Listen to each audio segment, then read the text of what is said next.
असल मान्छेको परिपालना गर्नु र असल मान्छेलाई समर्थन गर्नु एक सचेत नागरिकको कर्तव्य हो। त्यही सचेत नागरिकभित्र म पनि पर्दछु। र हाम्रा अहिलेका मन्त्री कुन सरकारका मन्त्री हुन् त्यो थाहा छैन, त्यो चिन्दैन। यद्यपि उनी एकदमै असल र साधकी मानिस भएको र उनले चाहिँ आफ्नो खाना आफै बनाउन, मन्त्रीलाई किन चाहियो आफ्नो खाना आफै बनाउन? 2-4 भान्सेहरू राख्न पाइन्छ, ड्राइभरले नै पकाउन मिल्छ, भान्सेको तलब आफूले लिएर त्यसरी पनि खाना बनाउन मिल्छ। तर महावीर पुन आफै चाहिँ शनिबारको सदुपयोग गर्दै खाना बनाइरहेको दृश्य उनले चाहिँ युट्युब र फेसबुकतिर राखेका छन्।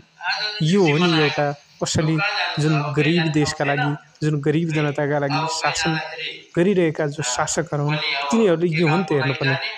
यदि यस प्रकारको स्टन्ट भन्ने हो भने पूर्व महाराजहरूले चाहिँ किन 100औं मान्छेहरू राख्नु पर्यो? तिनीहरूको तलब भत्ता आफ्नो खातामा जानु बनाएको अहिलेकै इभन प्रधानमन्त्री समेतले पनि त्यही गरिआएको छन् कि के थाहा। तर मन्त्री महावीर पुनलाई मनपर्ने जति लाइक, सेयर र सब्सक्राइब गरौँ। उनले काम पनि राम्रो गर्दैछन् र यो उनको स्टन्ट पनि मन पर्यो मलाई। मनपर्ने जतिले एउटा सब्सक्राइब, लाइक र सेयर गरौँ। धन्यवाद, नमस्कार।